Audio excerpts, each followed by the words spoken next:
Turning Tides is an AntiKs Entertainment affiliate. You can find us on social media at The Turning Tides Podcast on Instagram, Facebook, and YouTube, and at Turning Tides Pod on Twitter. For more information, or if you're interested in sponsoring the podcast, please contact us at theturningtidespodcast@gmail.com. Thanks for listening. I believe in pure democracy. With Lincoln, I hold that this country, with its institutions, belongs to the people who inhabit it. Whenever they shall grow weary of the existing government, they can exercise their constitutional right of amending it.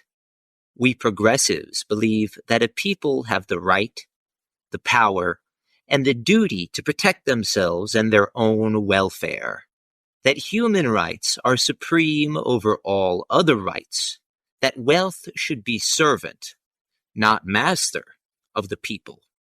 We believe that unless a representative government does absolutely represent the people, it is not representative government at all. We test the worth of men and all measures by asking how they contribute to the welfare of the men, women, and children of whom this nation is composed. We are engaged in one of the great battles. It is the age-long contest waged against privilege on behalf of the common welfare. We hold it a prime duty of the people to free our government from the control of money in politics.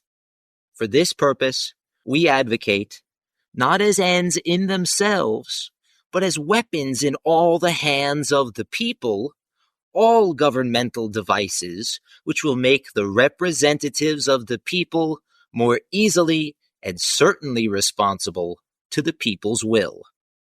Teddy Roosevelt, Columbus, Ohio, February 21st, 1912. Hello and welcome to the Presidencies of the United States. I'm your host, Jerry Landry. And as you can tell from our opening quote, I am joined by a special guest today. I am joined by Joe from the Turning Tides podcast. Joe, thank you so much for being here. Thank you so much, Jerry, for having me on again. I'm glad you've let me back on.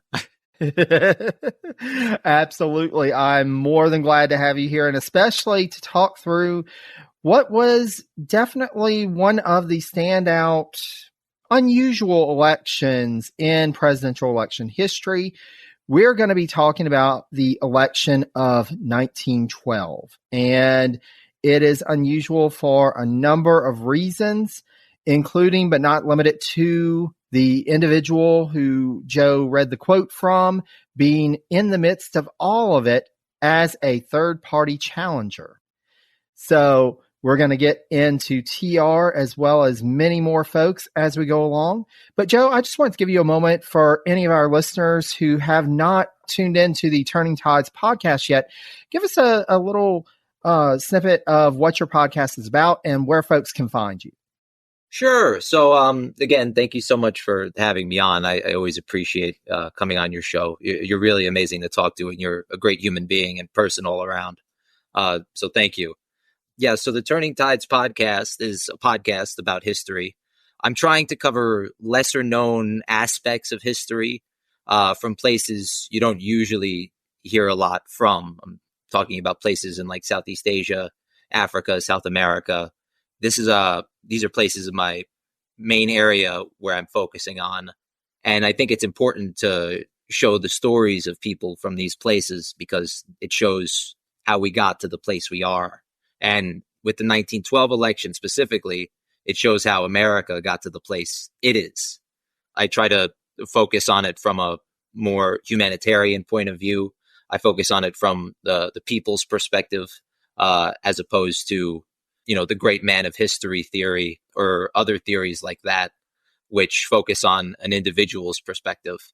But yeah, you can find my podcasts wherever good or bad podcasts are made. And we're on social media at the Turning Tides podcast. And this is at Threads, YouTube, Facebook, and Instagram. We are not on X. We refuse. I refuse to call it that. So Yeah, there you go. I'm holding on to Twitter as long as I can. The old school, back in my day. Like, shut up, Grandpa. Go back to sleep. Well, and for those regular listeners, you may remember that Joe joined us for an episode to talk about the history of Puerto Rico around the time, leading up to the Madison presidency. And we had a great discussion about that. I'll actually share that on my social media around the release of this episode, just in case you haven't checked it out. Highly encourage you to do so. As listeners know, we try and go beyond, like Joe said, the great man theory of history, and we want to explore more of what was going on with individuals and outside of the borders of the United States, because even though, this is technically a U.S. history podcast, there's still so much more to cover. So regular listeners, that, and Joe brought such great insight and perspective to that episode. So I highly recommend you check it out. But turning to our subject today, so the election of 1912, and this was the time, the period dubbed the Progressive Era. At this point, Theodore Roosevelt had assumed the presidency in 1901 upon the death of McKinley, his assassination.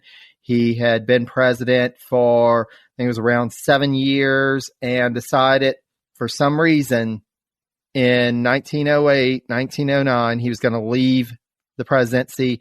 The election of 1908 brought William Howard Taft, who was TR's handpicked successor to the presidency. And 4 years later, TR is challenging him for the presidency. So to get us started, Joe, would you mind just talking through kind of where the United States was at this point? So in the United States and the world, this was a period of immense transition. 1911, 1912 were landmark years across the globe. In North Africa, you had something like the Agadir crisis, which accelerated war feelings amongst the European powers.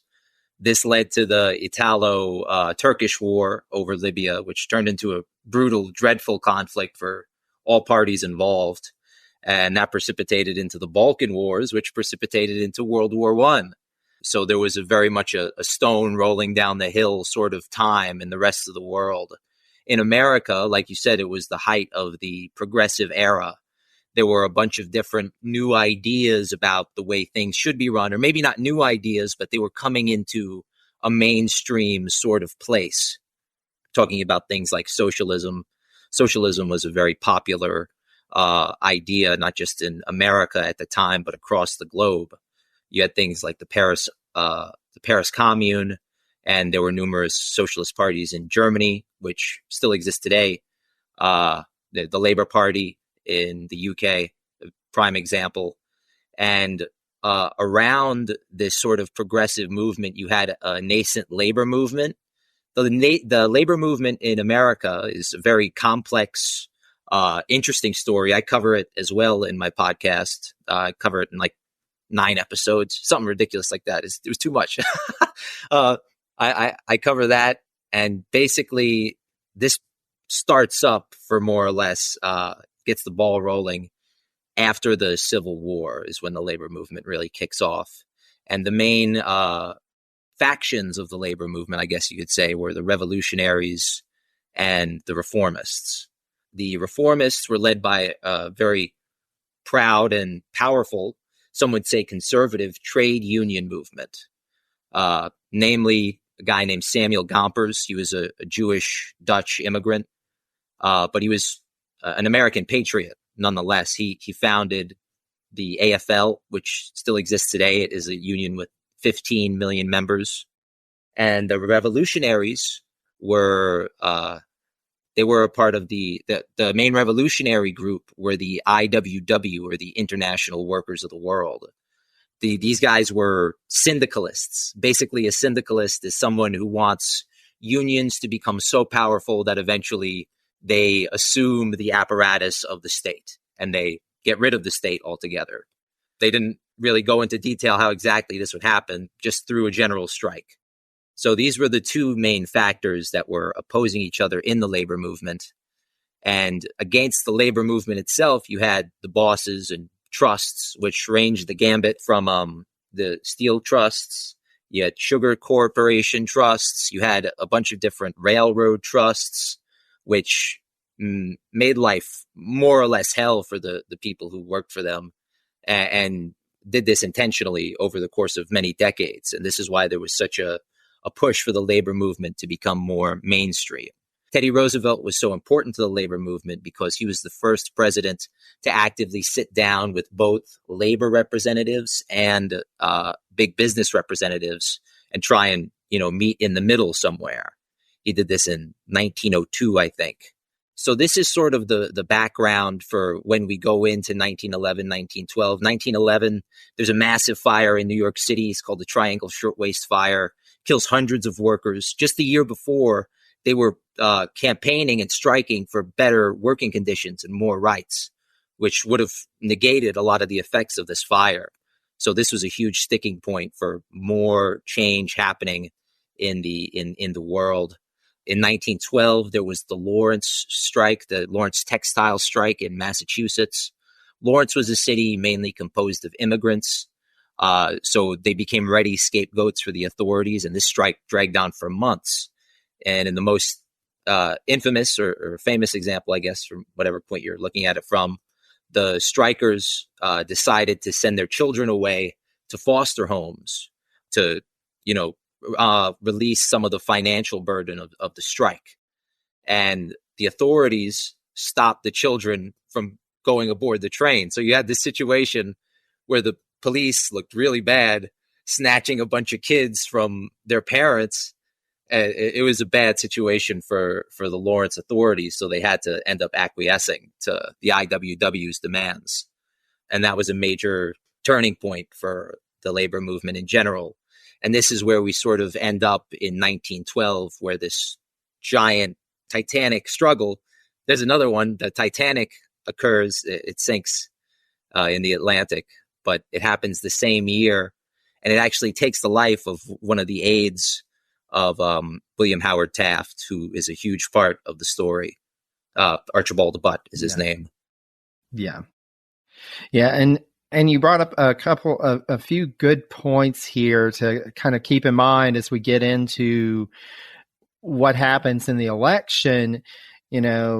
This is coming off of the Gilded Age. We have all these monopolies that have been built up, the trust, and you have all these business practices that we now think of as corruption and unethical, but at the time it was just the way business was done. And then you have TR come in and is saying, let's break up these trusts. We've got to have safety in place for workers, for individuals, for, you get the Food and Drug Act. You have so much reform that happens during TR's presidency, and big business is threatened. And so you've got this conservative kind of backlash against Roosevelt, but Roosevelt is still so popular. But also one other thing to keep in mind is mass media. And there's more reporting of things going on. You have the work of Upton Sinclair happening at the time, trying to reveal what is going on in the world, in our cities and towns. And this comes into play with the election because, TR was popular enough at the end of his presidency that he was able to handpick his successor, but come to find out he didn't really think that one through too well, because you look at Taft and you look at his entire career, and he was more of a conservative. He was this figure who didn't want to rock the boat like Theodore Roosevelt did. And so when he became president, of course, that's how he approaches things. And meanwhile, Theodore Roosevelt had gone off. He had gone on his tour through Africa on the safari to try and give Taft some space to become president in his own right. But the closer he gets to coming home, the more people, his supporters in the U.S., are writing to him saying, Taft is messing things up. He's tarnishing your legacy. He's tearing apart what you tried to create. You've got to come home and take care of him. And you see this, as he's going up to Europe and starting to get back in the public spotlight, he's really starting to think things through, what does he need to do? And then you get to 1912. And in 1912, you still, at that point, had the two main parties, the Republican Party and the Democratic Party. But as we go along and talk about, that's not really going to be the case. But then also there is the Socialist Party that is a factor here.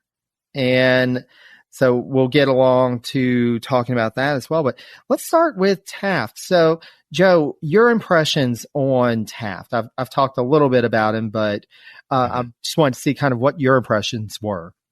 So Taft, if you were judging the presidency based on his definition of what the president should do, he was a great president, but only based on his definition. Otherwise, most historians agree it was pretty much, it was very much placeholder. He had the bills come before him. He signed them into being if he thought that they were good. If he thought that they were unconstitutional, he vetoed them. He did this most noticeably in immigration. He was actually very pro-immigration. I think a conservative would actually be anti-immigration based on the feelings today. But, back then it wasn't the case. He vetoed legislation which would have put a cap on immigrants from southern Italy and Eastern Europe. This has nothing of, I believe he was responsible for the gentleman's agreement. So obviously he had a problem with immigration from East Asia. And he was, prior to his appointment as the Secretary of War in Roosevelt's cabinet, he was the governor of the Philippines, where he made a point not to enforce segregation, which he could have very easily did, and he wouldn't have had any backlash from it from the powers that be. But personally, he seems, I can't help but sort of relate to him in the way he feels, especially towards his wife, towards the tribulations he's had to deal with, especially in regards to his weight and the outright bullying he faced from some of his colleagues. Instead of referring to him as Mr. President, people would refer to him as "Hey, Fatty," which that's really, that's intense. And that only exacerbated the problem because he ate because of stress. And this only figuratively and literally ballooned the issue. He was never actually stuck inside a tub. That's make believe from down the line. A giant game of telephone happened, but he had a specially designed tub because of his weight, and people were concerned that this could happen. But his policies during his presidency were mainly based around tariffs. This was the big argument. Do we raise the tariffs? Do we lower the tariffs? People were arguing for years that we need to lower the tariffs so that, farmers out west have a little bit less of a financial burden in importing goods from other countries, for example, or exporting goods to other countries. So he was trying to lower tariffs, but arch conservatives inside the Republican Party were trying to raise the tariffs. So he was sort of in a rock and a hard place, trying to continue TR's legacy of reforming the tariff system and reforming the system just in general, but also having to appeal to, the major voices in his own party, which wanted him to do the exact opposite. In terms of trust busting, he was a well-known trust buster. He busted more trusts than Roosevelt did, but Roosevelt felt that this was all out of whack. This was not the way you should have done it. Some trusts Roosevelt felt were completely necessary, especially as it related to the public good.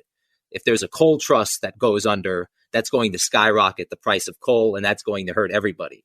So something like that was a good trust, in his opinion. So that's sort of like the baseline of Taft, at least in general. Oh, and another interesting thing, he was a Unitarian. This was at a time during the third Great Awakening. There's a big emphasis on spiritualism, on like seances and ghosts. And because of this, there was a lot of religious, maybe libertarianism, I want to say, where someone like a Unitarian could become president and actively say that he doesn't believe in the divinity of Christ. I don't think that someone like that could be elected today. So the fact that someone like that was elected and he identified as a hardcore conservative is pretty interesting, I think.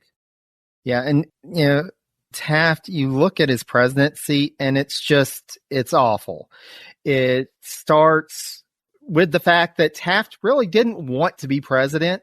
Not at all. His ultimate goal was to be on the Supreme Court, and he had a couple of times during TR's presidency that he offered him a Supreme Court seat, but there were circumstances he wasn't able to accept. And you have to imagine this disappointment when Roosevelt comes to him and says, "Hey, I want you to be president." And he's like, "No." And his wife, Nellie, is like, "Yes." No, he really means yes. We're going to the White House. And Nellie Taft, she was supportive of his career, but she really pushed for him to accept the nomination to run for president. She was excited about being first lady. And then a few months in, she ends up suffering from health issues, and that's the majority of their time in the White House. She's in ill health. So, and to your point, Joe, just this, Taft was not treated with the respect that we think of for a president.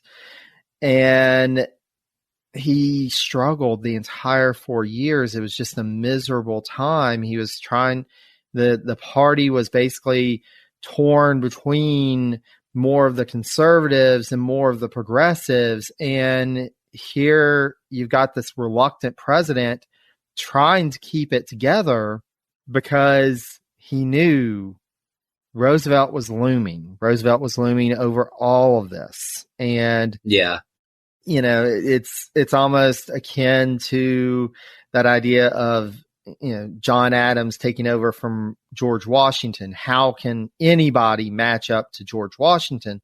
Likewise, after Theodore Roosevelt, how can anybody live up to that? And so let's take a moment to kind of talk about Theodore Roosevelt. I mean, this larger than life figure, the former president in 1912, and still kind of at the center of everything, the center of the political debates of the time. Yes. Yeah. He was the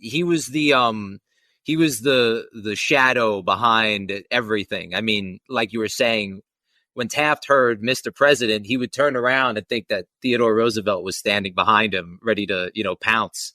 But really, Theodore Roosevelt, he was in Africa. He was shooting anything that walked on four legs at the time.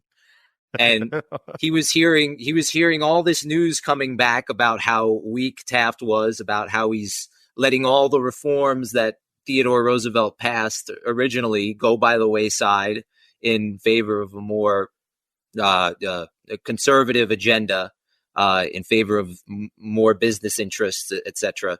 And I mean, obviously, Theodore Roosevelt, like you said, he's larger than life. We could spend an hour just talking about every single accolade and every single position that he's held throughout his illustrious career, starting from being like the New York City Police Chief Commissioner to, winning the Medal of Honor and the Nobel Peace Prize. It's too much to just list, but it's Teddy Roosevelt.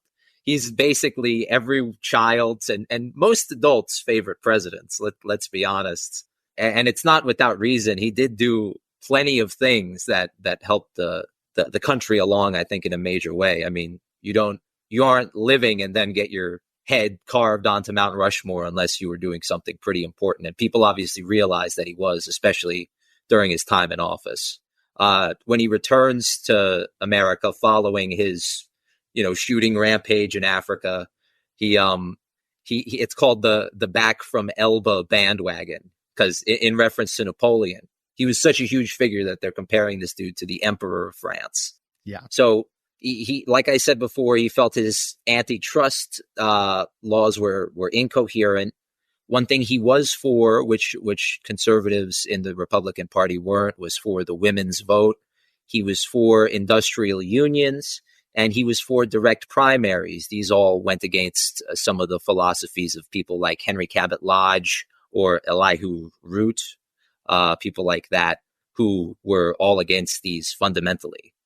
James Chance, who's the writer of this great book, 1912, he says about Theodore Roosevelt, he wanted to use Hamiltonian means to achieve Jeffersonian ends. What he means by that is that Roosevelt wanted to use the federal government as a reform mechanism for the ills and the evils of capitalism that he perceived.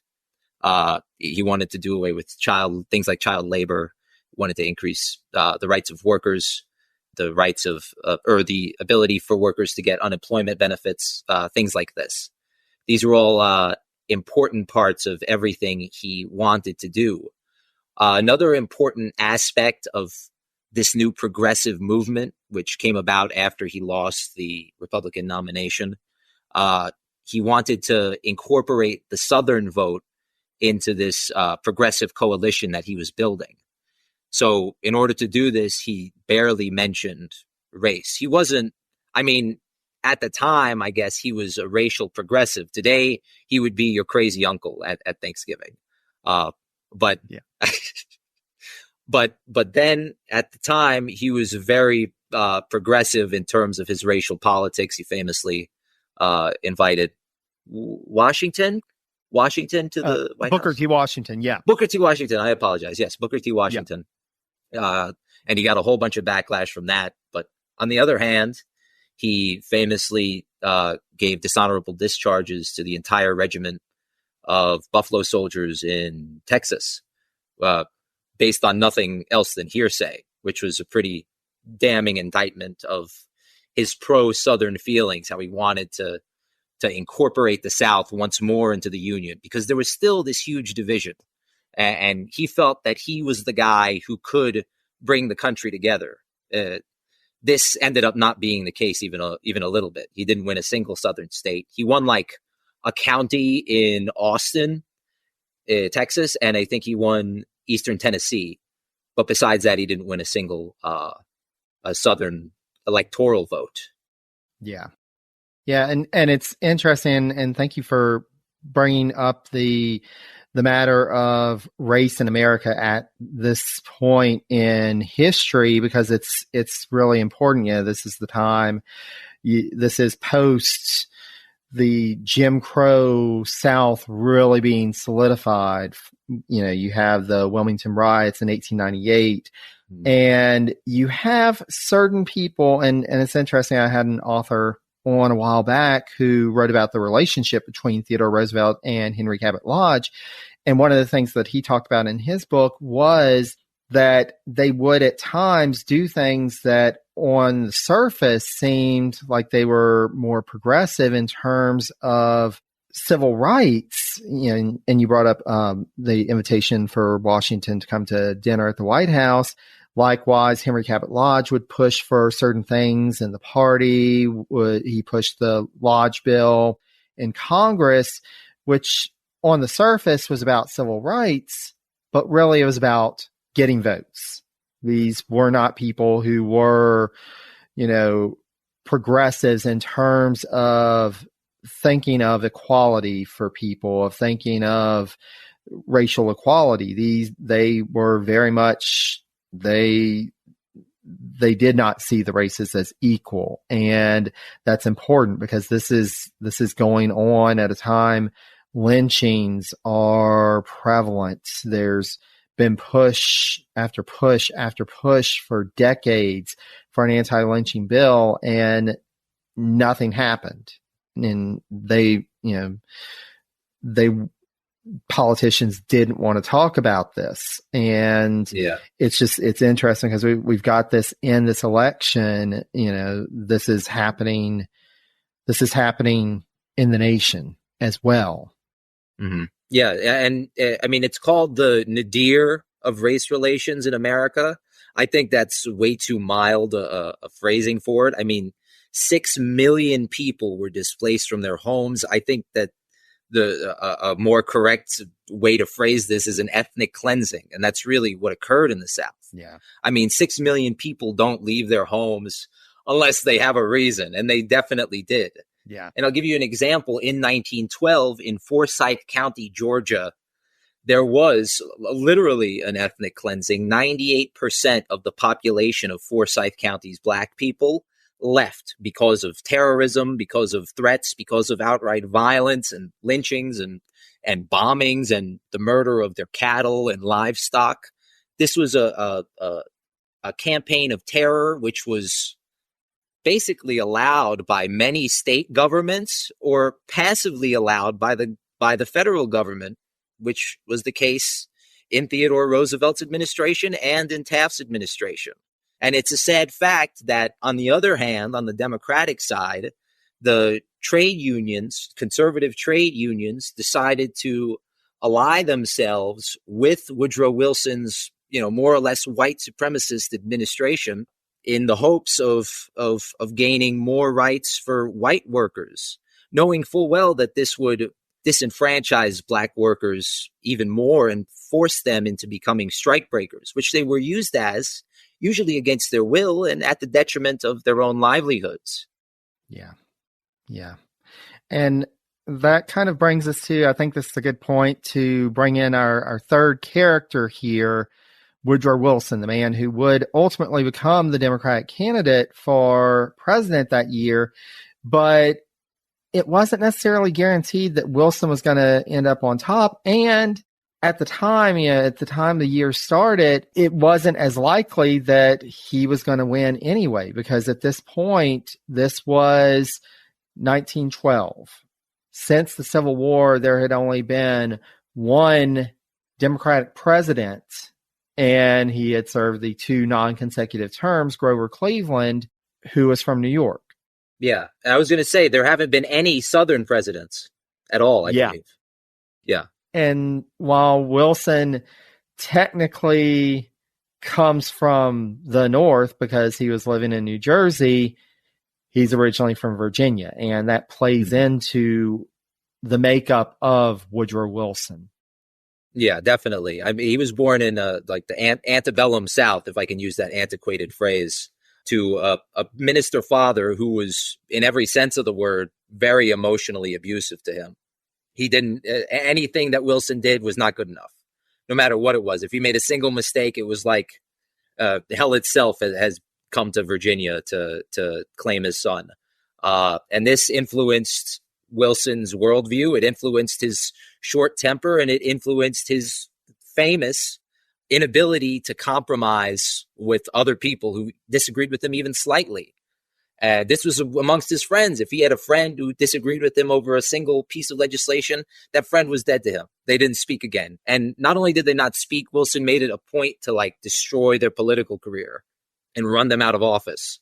It was a very, it's incorrect to say he was a vindictive person. There were a lot of parts about him which you can find sympathy with. He had a lot of problems reading. He had problems maybe with attention deficit issues.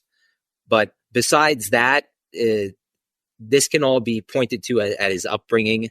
And because of this sort of austere style of his personality, or maybe in spite of this, he finds a very easy route in academia.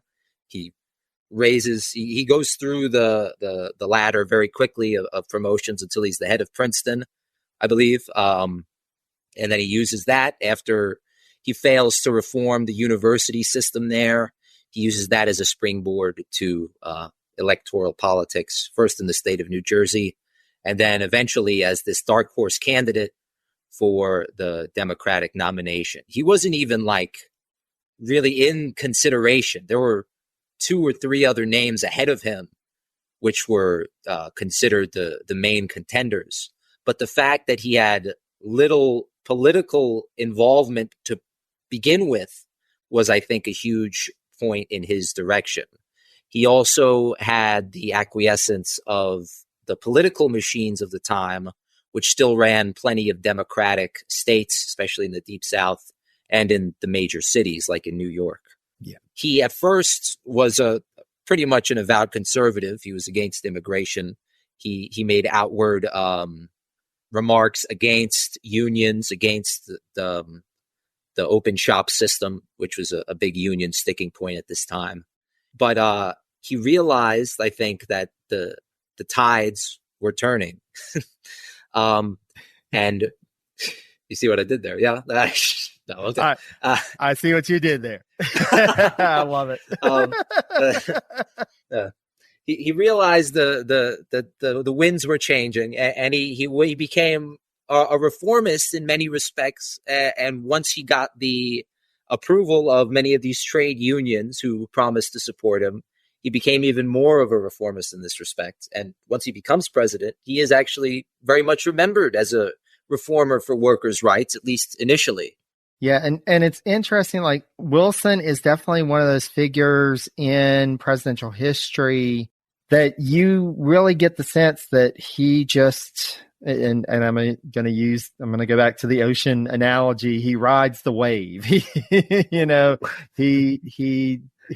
He figures out which way the tide is going and he follows it. And ultimately, I don't think it's a big spoiler here, he rides it into the presidency in a time that it was very unlikely that a Democratic president was going to win, except when what happens in 1912 happens. But before we get to that, and I do want to spend some time talking about the conventions, because I think that both on the Republican side as well as the Democratic side, it's interesting to see how things end up. But I did want to take a moment to bring in our fourth character, Eugene Debs, who ended up the socialist candidate for president. And even though, we still have a socialist party today in the U.S., but it's one of those, 20 or so parties that technically put up candidates, but isn't really a big factor in the election. But in this case, it was. Yeah. So I was wondering, would you share a little bit about Debs? Sure, no problem. So he was born in Terre Haute, Indiana, right before the Civil War. He was the son of two French immigrants who had escaped German occupation of their homeland in Alsace-Lorraine. He basically sprung up very quickly. He grew to I think he was 6'4". He grew to be 6'4", so he was a huge guy. But he was very skinny. He was very like a gaunt figure. But even in his teens, he was very intellectually inclined. He would host talks, which featured people like Wendell Phillips and Robert Ingersoll, who was arguably America's first atheist. And these people all helped influence some of his politics. But mainly what influenced his feelings were his lived experiences, both in Terre Haute and as a railwayman. So in his late teens, he becomes a member of a railway brotherhood, which was just another term for a railway union. He quickly rises in the ranks of this organization, becomes its president, but railwaymen across the country are defeated in the Burlington strike of the late 1880s. So after this strike, Debs realized these individual railway unions are never going to be able to get enough muscle and enough funding and enough stuff together to even come close to combating these major railway conglomerates who had billions of dollars, the backing of the federal government, and numerous other things on their side. So the only way that railwaymen were going to have even a fair chance of negotiating was if they all banded together in one big union. He called this union the ARU, or the American Railway Union. This defeated the Great Northern Railway like months after it was conceived, and tens of thousands of workers flooded to its banners. It was an unprecedented amount of growth for this single union. Debs himself was, in every sense of the word, an anti-racist. He felt there was no difference whatsoever between the black and white race. That being said, he was sort of forced into accepting segregation in the ARU because prior to this, every single railway union in America barred black people from joining. That was just the nature of the beast. And that's the unfortunate effects of a racially centered society where the differences between the races were so amped up and so, hypersensitized that that unions became the first major private entities to actually bar black people following the Civil War. Now, with the ARU, he launches a huge strike called the Pullman Strike in Chicago, which was a privatized sort of township. You had to pay for everything. If you wanted to check out a book from a library, you had to pay. You had to pay for the good blinds. You had to pay for the good knocker on your door. You had to pay for, admission to XYZ. And he leads this huge strike. The federal government gets involved. And at the end of it, almost 100 people are dead. Hundreds of others are wounded. Thousands of people are arrested, and he's thrown in jail. When he's in jail, he starts seriously reading Marx. He starts seriously reading other socialist literature. And this is where he truly becomes sort of radicalized and realizes that through politics is probably the only way he's going to advance society to a place where he believes everyone is truly equal. Now, his socialism wasn't based in Marxism. He wasn't like this austere doctrinaire, like, oh, if it doesn't say this exactly in capital, then it's not going to work. Or he was very much, like I said, his lived experiences. He believed in the socialism, which he believed that Lincoln supported, that Jefferson supported, and that, socialism and industrial democracy was just the next step in truly liberating the American people from all sorts of vices. And he based a lot of this in religion. He was a religious person himself. A lot of people think socialism is specifically atheistic sort of bent simply because Marx himself was an atheist and he made one or two disparaging comments about religion. In reality, his religion emphasized his politics. He said socialism to him was Christianity in action. And so this is where he was coming from as an American and as a socialist. And his movement was gaining traction. He had it wasn't his newspaper, but there was a newspaper, which Age of Reason, I believe it was called. It had over 500,000 circulars across the country. And his party had been gaining adherents all the time. And he'd been rising in the polls. This was his third or fourth time running for president. So he was not new to campaigning. He campaigned relentlessly, and it exhausted him both physically and mentally. Yeah. Well, and I will go ahead and say Debs is one of those figures in American history that I think folks don't know nearly enough about. But once you start studying him, you just want to learn more about him and his role in American history in this time. And he is a fascinating figure. And it's interesting because, we've got these four candidates, and we'll talk about how kind of they became the four candidates in a moment.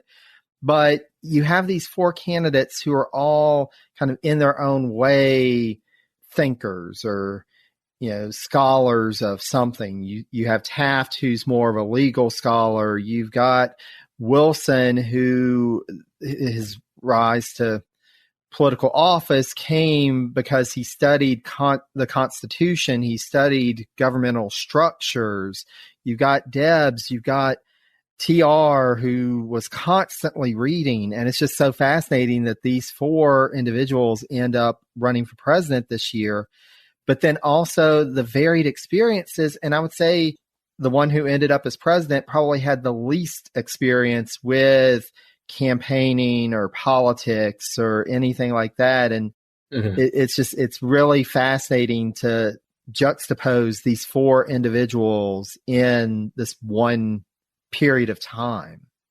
Yeah, they represent sort of the four corners of America in a lot of ways. You had TR, who was very, he was a hands-on, big government sort of guy who wanted interventionist foreign policy. You had Debs, who was probably the exact opposite of that.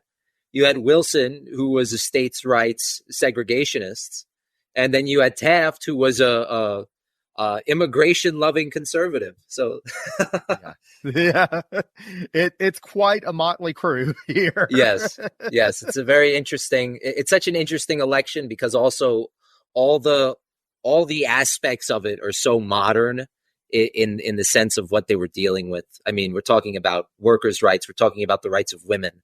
We're talking about the rights of ethnic minorities. I mean, what's more relevant than these sorts of talking points? And it just goes to show that, I mean, history might not repeat itself, but it usually rhymes. Yeah. And also one of the things that I want to bring up, and I think you had briefly mentioned this earlier. So there are certain things about the American political system that in the modern era, 2024 as of this recording, that we kind of take for granted, like the direct election of senators, of U.S. senators. This is the time that starts to happen. This is the time that becomes part of the political conversation as part of the progressive movement, because for the majority of American history, senators were chosen by the state legislatures. They weren't chosen by the people directly. And as you have progressivism, really taking root, they're saying, why is this? We should have our senators represent us, not whoever's in charge of the state government. And likewise, one of the big things, and this is a factor in this election directly, is this idea of primaries. And again, we take this for granted now. Of course, you're going to choose your candidates through primaries. They didn't. It was mostly chosen by, you've got party bosses, you get to the convention, and there's this whole wheeling and dealing back and forth. And folks start to say, this isn't right. We should have a say-so of who's going to be our candidate for president for our party. And so this is the first state where some of the convention delegates, not all, still a minority, but at least some of the convention delegates were chosen by primaries. And this was 13 states total. And we start to see, and TR definitely leans into this. This is progressivism. This is what he loves. And he wants to go out and appeal to the people and really campaign in these primaries. And he does. And you see, like, when he enters the race for the Republican nomination, he is gung-ho. He's ready to hit the trail. And Taft has to do the same, even though, again, Taft is kind of reluctant. But they're like, no, you've got to start generating some momentum. But really, you start to see the appeal of Roosevelt with the people, because out of these 13 states, Roosevelt won 9 of them. He won 51.5% of the primary vote, which was just below 1.2 million votes. And this gets him 411 delegates. Taft only wins 2 states. He does end up with 33.9% of the vote, which is about 766,000. He gets 201 delegates this way. We also have a third candidate, and we are definitely not going to be able to do him justice in this episode, but Robert M. La Follette is also, one of these progressive leaders. He's in the mix as well. He wins 2 states. He only gets 14.5% of the primary vote, only gets 36 delegates, but he is in the mix of this. And so you have this new way of starting to get the public involved in the selection process of the party's nominee. And it's just fascinating that this is kind of where this starts, and especially considering the candidates that are in this contest. Mm-hmm. Yes, it's definitely very interesting. Yeah, this was it's also interesting. This was also like the start of like the prohibition movement and different sort of moral movements like that. Maybe that has a lot to do more with the Third Great Awakening than it does with the political liberalization that was going on. But I would love to see like some sort of study that compared the two and see if there was any correlation. I know that women at the time were very much against alcohol, so they supported prohibition in a larger way. So I would like to see if like I'm not sure if the stats exist, the states that allowed women to vote versus I know there was a prohibition candidate. He didn't receive a bunch of votes, but I would like to see the numbers for that. I think that would be interesting and see if there's some sort of correlation between the two.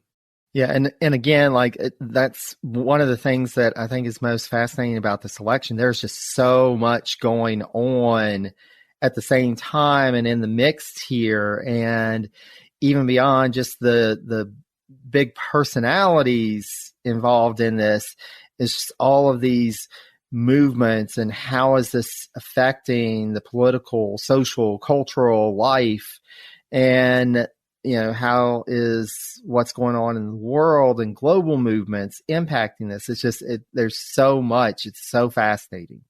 Yeah, we could literally start our own podcast just on the 1912 election, and it would go for years. I mean, it would at least last a good year or so, I think. Absolutely. But, we're going to be mindful. We don't want to keep everybody for hours, even though we could probably talk for hours about this. But, you've got these two, and it really does ultimately come down to Roosevelt and Taft. La Follette's in. They've got a couple of other candidates who, when you get to the convention in Chicago in June, they receive some votes. But the problem here is that even though Roosevelt handily won in the primaries, that's only a few states. And the majority of states are still being controlled by party bosses, by political machines. And so when they get to the convention, it's clear they are going to do everything they can to work a Taft nomination in. And they, start to take charge of the convention, trying to push through convention rules that are going to be favorable to Taft versus Roosevelt. And of course, the Roosevelt supporters realize what's happening and they are upset, but there's really not anything that they can do. Ultimately, Taft does win the nomination with 561 votes. Roosevelt only got 107, but 344 convention delegates did not vote. And that's primarily the TR crowd. They're like, we're not even going to entertain this. We're just done with this. And even though, Taft is renominated, his VP is renominated, it's still, they come out of the convention and you've got Roosevelt supporters who are not ready to get behind Taft. They are saying this is ridiculous. Let's figure out something else to do. Yeah. Yeah. And very quickly that turns into the Progressive Bull Moose Party. Yeah. Yeah. Which would have their convention, like the next month, I think. Yeah, it was a couple of months. So it was in Chicago again, but in August. And of course, Roosevelt was the uncontested nominee. Mm-hmm. They wanted TR. And this was where he delivered the speech, and has the famous line, "We stand at Armageddon and we battle for the Lord." Ooh. He's setting up for this epic battle. He's ready. And I think later that same month, he does a speech in Osawatomie, Kansas, where John Brown has a famous raid right before the Civil War. Yes. And he makes this really radical speech where he calls for like the reform of the Supreme Court and stuff like that. It was very intense for the time. Yeah. Yeah. And that's the thing, like you really see at this point, TR's really starting to lean into these more radical ideas, at least radical for the time ideas. And folks are starting to go, what's going on? Even though he was progressive before and had pushed some of the limits, had pushed beyond, he also still kind of had places, like you were saying earlier, Joe, he saw some trust as being good for the public welfare. He didn't want to necessarily go after those. He still had at least some balance. He was pulling himself back, but you see him really leaning into progressivism and, some of these new ideas in a way that really starts to scare people, including folks who had been supportive of him in his rise for years and decades. Henry Cabot Lodge, case in point. Lodge initially was starting to think that, Roosevelt should get into the mix, but as time went on, he was like, well, no, I think I'm going to go for Taft, and, sorry. And it caused a rift with them for a while. Definitely. Yeah. And this radicalization of Roosevelt, it really pissed off Debs. Debs was upset about it. He was like, they're stealing our whole platform. What are you guys doing? This is our thing. You guys can't take our thing. Which, and that's the thing with like third parties at this time. And you kind of see it, we've had some examples of third parties, in the 20th century, but really around this time, and you saw it like with the populist movement a few election cycles previously, the two main parties, there would be little difference between them, and you'd have this third party that would come with this big issue and big ideas, and one or both of the main parties would just adopt those ideas. Oh, well, this is popular, so yeah, let's do that. And then the third party is kind of left out in the, it's like, oh, well, now they're agreeing. What do we need this third party for? And you do see this with the Progressive Party in 1912 versus, the Socialist Party have been pushing for some of these things for years. Yeah. And meanwhile, on the Democratic side, so they go into chaos. Their convention, absolute chaos. So their convention was held in Baltimore in late June and early July.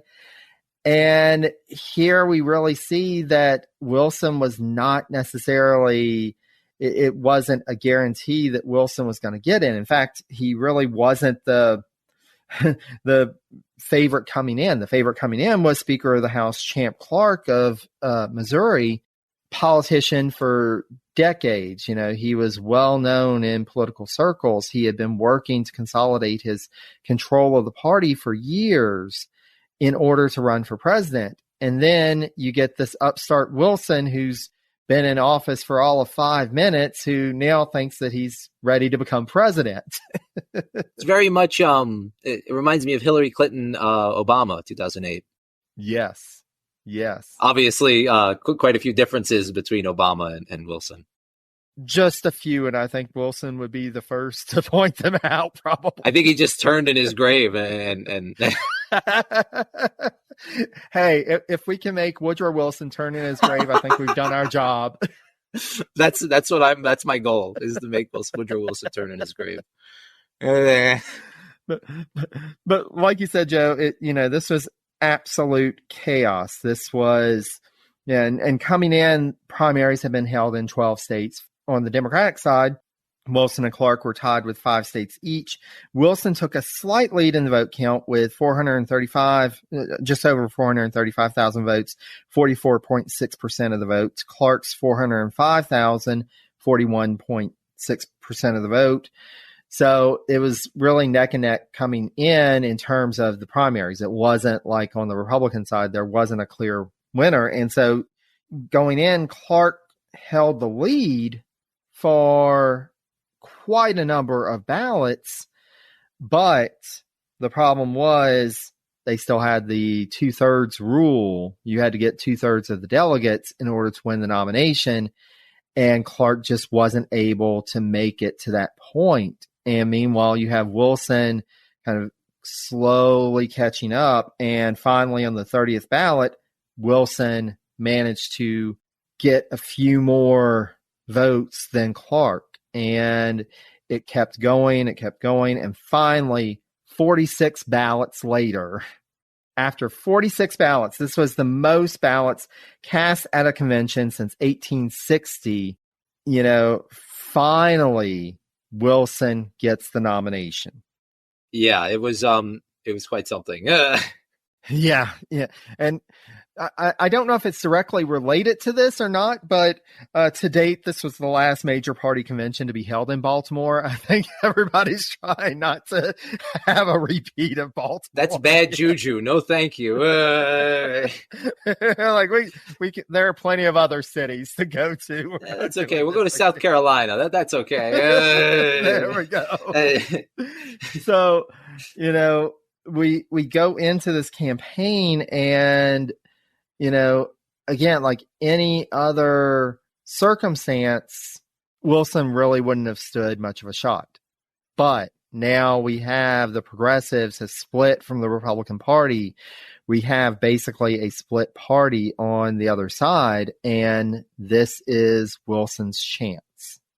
Yeah, and like you say in your notes you sent me, it was he actually received less of the popular vote during the actual general election than William Jennings Bryan did throughout any of his previous runs at office.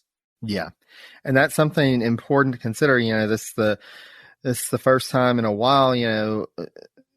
William Jennings Bryan had been the candidate for 3 of the last 4 elections, and now you have this new person, Wilson, and the fact that he gets a vote total and percentage of the vote that was less than Bryan's votes in the 3 runs for the White House is interesting. You do have to wonder what Bryan was thinking about all this, and I'm sure there's some documentation of that, but I can imagine it was something like, come on, guys. No, but from what I understand, Bryan was attempting to sort of usurp the nomination once more. He threw his backing behind Wilson in the hopes that everyone would be like, we don't want to vote for this guy. Let's just vote for Bryan again. He's like the same difference. It didn't work out for him, unfortunately. Yeah, it didn't work out in his favor. Maybe the 4th time would have been the charm. The 4th time might have been the charm. But, as this happens, and it's interesting because, we had on the Republican side this energetic primary campaign, and then you go into the general election and it starts to kind of set up this again, but with a couple more folks in place. But then you have Roosevelt go to Milwaukee. And so October 14th, he's set to deliver this speech. Shot rings out. Roosevelt is hit. And then he continues to speak. Yeah, well, of course. What else would you do in that situation? I mean, it's not like you go to the hospital or anything. Yeah. The guy who shot him, John Schrank, I think I'm saying his name right, something like that. He was really disturbed. He had a dream the night before. The dead McClellan came to him, and he said, "You need to stop Theodore Roosevelt from getting the 3rd term. You can't let him do this." And he's like, "Oh, okay, that makes perfect sense." When McClellan starts showing up in your dreams, you know something's wrong. Yeah. Editing Jerry here with a slight correction. When we referred to McClellan, we should have been referring to William McKinley, because that was the person who supposedly showed up in Schrank's dream, which precipitated his attempted assassination of Theodore Roosevelt. I do, however, stand by my assertion that if George McClellan is showing up in your dreams, there may be something wrong. But with that said, let's return to the episode. But yeah, here we have TR, and this is, one of those really famous scenes in presidential history. Roosevelt is shot. Luckily, he survives, but he still goes on to deliver a speech. And finally, after he's done, his aides are like, "Can we please get you to the hospital right now? We really should have gone earlier, but whatever." And so you have this weird thing going on, and all the campaigns kind of stop at this point out of respect because he's in the hospital for a little bit. And it's just, it's a weird point in this election. And then you also have the sitting VP, John Sherman, who was he passed Taft's running mate, he passed away on October 30th. And so they had to replace him on the ticket at the last minute with Nicholas M. Butler. So you got a couple of weird things happening in the general election. How much this really impacted anything, we can't really say, but it's interesting that you've got these things and at a time of all these other debates and upheaval and trying to figure things out, that you've got, an attempted assassination of one of the candidates. Yeah, it would have been so interesting if that would have happened. I would have been interested to see the final tallies if it was just Wilson Taft. I think it could have been different. It could have been the exact same. I'm not sure. Yeah. And ultimately, and speaking of the tallies, so the presidential election is held. At this point, it was 266 electoral votes were needed to win. Wilson landslide in the Electoral College with 435 votes. Roosevelt actually came in second with 88 electoral votes. Taft only got 8. Oof. And again, you've got Taft, who is really a reluctant candidate. He really didn't want to be president, but he had a sense of pride. He didn't want to be railroaded out this way. He wanted at least a show of respect, and he got 8 electoral votes. And he did okay when you compare his numbers versus Roosevelt in other states, which Wilson won. I'm thinking of like New York. Yeah. He actually beat out Roosevelt there. There it makes sense because of the political machine running the place. But Roosevelt's big win was Pennsylvania. And a lot of his campaign advisors were like, look, you need to campaign more in the West, the Midwest, and the Northeast. Leave the South alone. You're not going to win a single vote there. But he refused to. He just continued campaigning literally everywhere, nonstop, probably to his detriment. Exactly. And that's the thing. And we've seen this with some of the other elections where we have kind of this discrepancy between the electoral votes and the popular votes. It's really about where these votes are coming from, because when you look at the popular votes, so you have Wilson with just under 6.3 million votes, 41.8% of the popular vote. You have Roosevelt with just over 4.1 million, 27.4%. You have Taft at just under 3.5 million, 23.2% of the vote. And so these are much closer than the electoral votes, but it's just where are those votes coming from? Because, when you look at the margin of victory, and again, Joe, this gets back to your point about campaigning in the West and the importance of that. Less than 1% of the vote margin of victory in California. Roosevelt only won California by 174 votes over Wilson, and it was likely due to the presence of Hiram Johnson of California. Again, one of those figures that we can't really do too much of a deep dive into for this episode, but he's one of those looming figures, in politics at the time. Because of his presence as Roosevelt's running mate, it helped the ticket, but that's so close. And we see so many others that are so close. The margin of victory was less than 5% in 13 states, which carried 142 electoral votes. And then in terms of the popular vote, you also have the X factor of Debs, who gets just over 901,000 votes, 6% of the vote. How much did that influence matters in this election where every vote counted to the point that it meant, a whole host of electoral votes for one candidate versus another? Mm-hmm. Yeah, that's it. That's a huge thing too, because Debs was not supposed to be gaining that many votes. He did actually a stunning job gaining so many votes. I mean, if you look at his previous runs at president, they weren't nearly as many votes. He got like 300,000, 400,000, around there. But this time he got almost 900,000.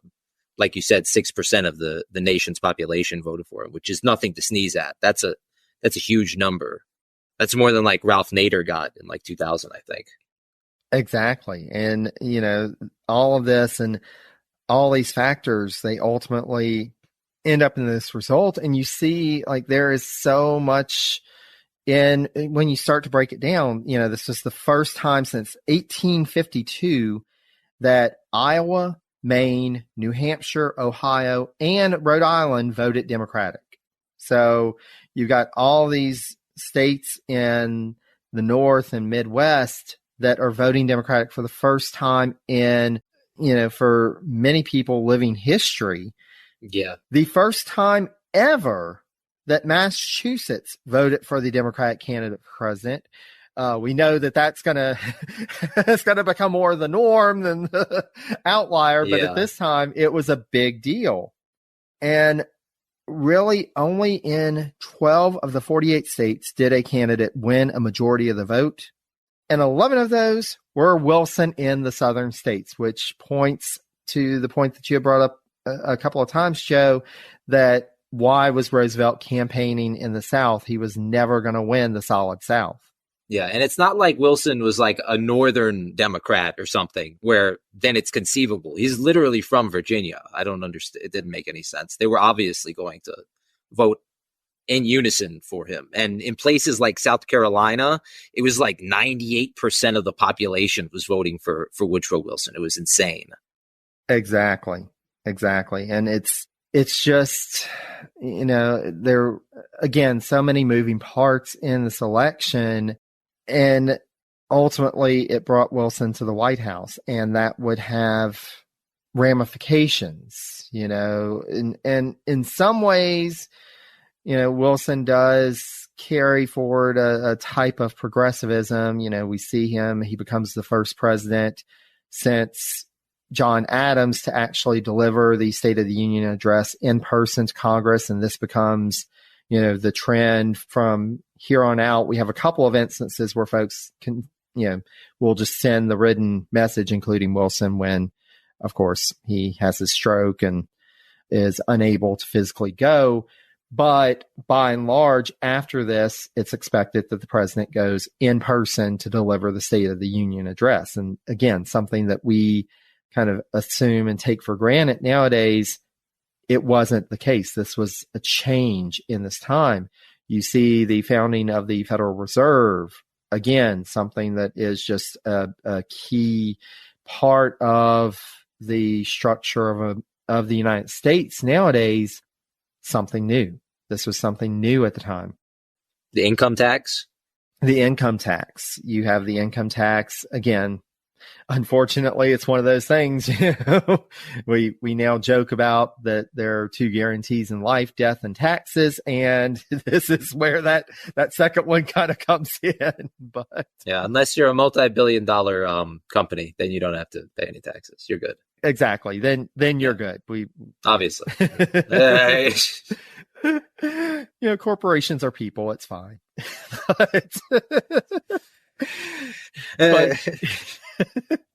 But you also have, and this is kind of a rollback of, you have more segregation implemented in the federal government under Wilson. You have Wilson hosting the screening of Birth of a Nation, and you have, towards the end of his presidency, the Red Summer. You have civil rights are kind of being rolled back. You have race relations worsening under Wilson. You have World War I, and you have this idea of the League of Nations that Wilson is not able to push through. And you brought up a point earlier, Joe, that Wilson, when he got his mind set on something, he wasn't going to compromise. And you really see that being a detriment in parts of his presidency, that he just wasn't able to achieve certain things because he was not going to compromise with anybody. And he got upset when it was suggested that he do so. Mm-hmm. And it wasn't even like a serious compromise. I mean, Henry Cabot Lodge wanted literally a small little clause in the Versailles Treaty that just said, by the way, the Senate has the overall authority to declare war, not just one random person or one international institution. We'll support it, but we just have to be there to pass off the thing. And because of that, Wilson was like, no, I don't want that bill, and I don't want a compromised bill either. Get rid of all of it. And that's how he eventually left office, with basically holding the bag. Yeah. Yeah. And just bouncing off that, I mean, Wilson becomes one of the most interventionist presidents in American history. Not just, I mean, obviously there's World War I. That was a huge intervention by America's part. But I'm talking about Mexico multiple times. I'm talking about Haiti. I'm talking about some of the stuff Smedley Butler got up to. Do you know Smedley Butler? I know the name. I don't know. I can't recall exactly how I know that name. So Smedley Butler, he was a two-time Medal of Honor recipient. He's the only person to win the Medal of Honor twice. Oh, wow. After his service, he got kicked out of the service, by the way, because he was too vocal about his criticisms about American capitalism. After his service, he writes this book called War is a Racket, where he goes into detail about all the things he got up to for the sake of America. It's a really stunning, like, eye-opening book. It's been like a lot of it, parts of it are like conspiracy theory level kind of stuff, but the rest of it is completely, it's a phenomenal piece of work by someone who actually lived it. One of the most interesting things he said, the whole book, he was like, I think about Al Capone, how he was able to run 3 counties in Chicago. I ran 3 continents. Wow. Yeah, it's very intense stuff. It's a good read, if nothing, if to not get your ire up or if anything. Wow. And huge tangent, by the way. no worries. We're all about tangents here on presidencies. Mm-hmm. So, but you know, it's just, yes, you've got this interventionist policies and what's going on. You've got the Attorney General, Mitchell Palmer. You've got all this stuff that happens in the Wilson presidency. And you just have to wonder, going back to this election, how things would have been different if Taft had ended up with a second term or Roosevelt had made it back to the presidency. This did change the course of where the nation was going in some pretty key ways. Definitely. And you could play the what if game with this election to the nines. There's so many interesting variables that could have happened. I mean, what if Wilson wasn't even the nominee? What if it was someone like Champ Clark, who was a part of the more conservative part of the Democratic Party? Would he get more votes? Would he get less votes? Would he have even won if that was the case? If Roosevelt chose to, give way gracefully and endorse Taft, even though he got, sort of shammed out of the nomination, if he chose to do that, I think Taft would have definitely won. If Taft would have chosen to, because he was on the borderline about even running again, if he would have chosen to, go with Roosevelt and support him for a third term, Roosevelt would, I think, would have easily crushed whoever the Democratic nominee was. I don't think Debs could have won in any conceivable circumstance, unless there was a literal landslide, which took away all the other candidates. But what could have happened?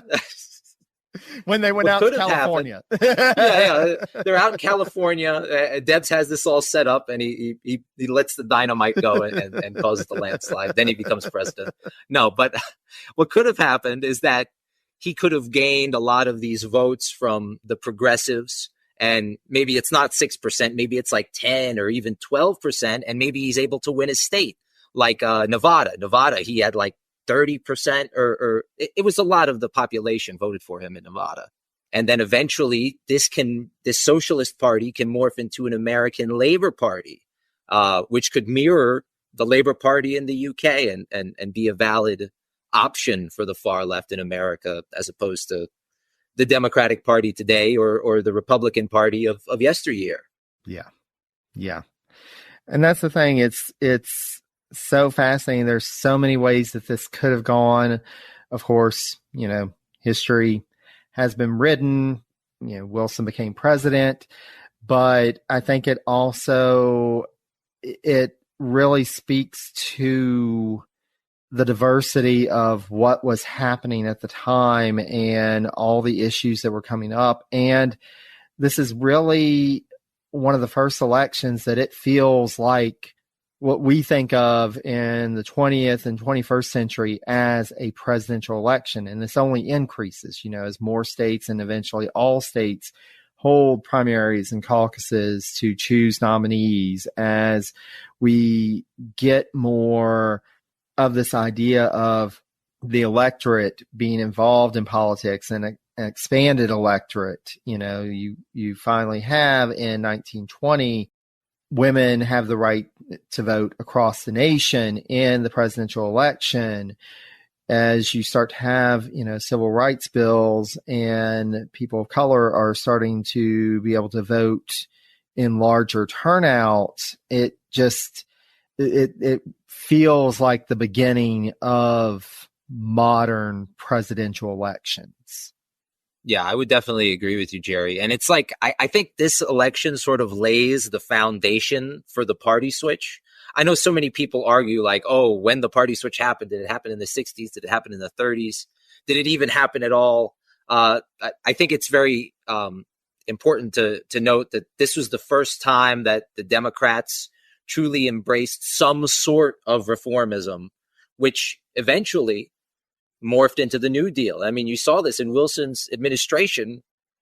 Franklin Roosevelt was right there. He was integral to a lot of the administration's decisions. And he learned a lot from Wilson, for better and for worse, especially when it comes to like the government crackdown and on the rights of, ethnic minorities like Japanese people or Puerto Rican people. Yeah. Yeah. And it sets up so much of what's to come in U.S. history. And I think the history, the United States is becoming this global power, this world power at this time. And so it's such a fascinating election to study because of all the angles, because of all that's going on, because there are these big issues out there, and to see who's actually addressing them and who's trying to pretend that they don't exist. It's just so fascinating. There's so much more that we could talk about, but I do want to be mindful of our time, and I want to be mindful of your time, Joe, because I greatly appreciate the expertise that you bring to this, all the insight and perspective that you brought.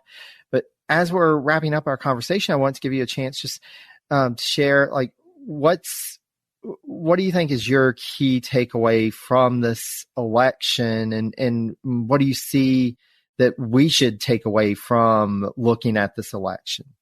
So we could take away a whole bunch of different things from this election, like you were saying. It depends on which way you want to look at it. I like to view this election like I like to view all sorts of history from a very modern perspective. I have no other choice. I have to. I can't imagine what it would be like if I was alive in 1912 and who I would vote for. I have no conception of that. So I'm influenced by my modern morals and my modern values. And all of these seem to be brought up, at least in this election, in some respect, whether it's, like I was saying before, the rights of women, the rights of ethnic minorities, the rights of workers. These are all things that I'm highly interested in. And these are all things that are directly affected by this election. Woodrow Wilson does so much for good and for bad for all of these things. I mean, it's his administration that passes the Women's Suffrage Act, I believe. He puts caps on immigration from places like Southern Europe. Only 20,000 Italians are able to go to the country. One of the people who made it to the country before these caps were put in place was my great-grandfather. So imagine how different life would be if it was only like a decade later. And, no, you have to go back to Italy. Well, okay, I guess that's fun. So there's that. He's the first president to visit a foreign country while president. He does this during the tail end of World War I. And he obviously does this to talk with, dignitaries for the Treaty of Versailles and things like that. So in terms of that, it's a huge moment. And there's so many aspects of it. I think the most important is that all these things that are talked about now, judicial reform, the increase in the rights of unions, things like this, these aren't some pie in the sky ideas that have never been mentioned before. And these are only started, popping out of the ground out of nothing, basically, is how people would want us to believe it. But in reality, these have been things that have been discussed and have been talked about and have been pushed for literally 100 years in American history. And these have been pushed for not by radicals or people who consider themselves anarchists or communists. These are people who call themselves Christians, who call themselves Republicans, who, call themselves decent patriotic Americans, which Theodore Roosevelt, in every sense of the word, was a patriot. But at the same time, he's able to argue for judicial reform, and he's able to argue for the rights of workers, and he's able to argue for the rights of women. That those aren't contradictions. You can have the opposite and still have it be the same way, because this is America. America is built on a foundation of a bunch of contradictions wrapped together in an enigma, tied together in a riddle, and then we're told to just accept the way it is. And this election and the progressive era specifically showed us that we don't have to accept the way it is, and it's not un-American or unpatriotic to call for these things that are obviously unfair, that are obviously immoral in any other sense of the word, but because they're actively a part of our lives, we're not allowed to question them somehow. I don't think that's fair. I'm going to question it. I don't mind if I get in hot water for it, or if people don't like it. That's not my business. And I hope that our listeners take that message and, let's keep this idea alive. To just because we've done something before doesn't mean that we have to keep on doing it. And I think that is one of the key takeaways from this election and studying this period of American history. We may not get it right the first time or the second time or the 10th time, but so long as we keep trying to do things better and to make a system where everybody can not only survive, but thrive. I think this period, it's not perfect. There's a lot of bad things. There's also this idea of hope for a different future. And I think that's a great sentiment to wrap up this episode on. For our listeners, in case you can't tell, Joe is a wealth of knowledge. He brings to the work that he does on his podcast a curiosity about history that I greatly admire. He goes into the topics that he covers, and he wants to understand what's really going on. He wants to help his audience to understand what's really going on. And so that's why I cannot recommend enough that if you haven't listened to the Turning Tides podcast yet, please be sure to do so. I will have a link on the page for this episode on my website, presidentiespodcast.com. I'll also share information about Turning Tides on my social media around the release of this episode, or you can just search on your favorite podcast app of choice. It's there, ready for you. Joe, I cannot thank you enough for coming on and talking about this amazing, wild, really going all over the place and back again election of 1912. Thank you so much. No problem. There and back again, the election of 1912 is what it should be called. I think I'm going to take that and run with it. Oh, yes. Great. That's amazing. Perfect. And I was actually thinking of that before we started recording. I was like, I've had the Jeffersonian Revolution. I've had the Center Cannot Hold, 1860. I was like, what am I going to, there we go. We got it. Tolkien quote, never hurt nobody. Well, Joe, thank you so much. And thank you for your friendship. This is one of the amazing things about being a history podcaster is being able to collaborate with other history podcasters and being able to share new insights and perspectives with our audience. So thank you so much. Oh, no problem. And thank you so much for everything you do. I mean, you've done so much for my podcast. I can't even begin to describe the level of gratefulness I am for people like you and for allowing me to be on and talk about this very wild stuff, which is very pertinent to today, I think. And Yes. if you ever want to be on my show, even if you just want to vent your spleen, it doesn't need to be about history. It could be about what happened last week. You could do it, and my show will be open for you because I'm all here for the controversy. I'm here for it. Well, thank you so much. I might be taking you up on that. Yes, do. And of course, we are so grateful for all of you listening. Thank you so much for joining us for this episode. Thank you so much for being on this journey through history with us. And until next time, stay safe and healthy, be kind to one another, and take care, dear friends. Thank you to Jerry Landry for having me on his podcast, Presidencies of the United States. This interview originally premiered on his show, and I'm grateful to share it with the Turning Tides audience as well. Thanks for listening, and have a great day. If you like what you heard today, you can support us by donating on PayPal at Turning Tides Podcast 1. Thanks for the support, and thank you for listening. If you like what you've heard, we'd really appreciate it if you take the time to rate and review Turning Tides on whatever platform you use to listen, and share the show on social media. It really helps us to bring the show to more listeners. Thank you guys so much. Thank you to everyone for listening. We'd also like to say thank you to Movo Photo. We use their sound equipment for this podcast, as well as all of our other projects at AntiKs Entertainment. They make great equipment at great prices, and we really appreciate that they make content creating so accessible for indie creators like us. Check them out on social media at Movo Photo, MOVOPHOTO. Thank you again.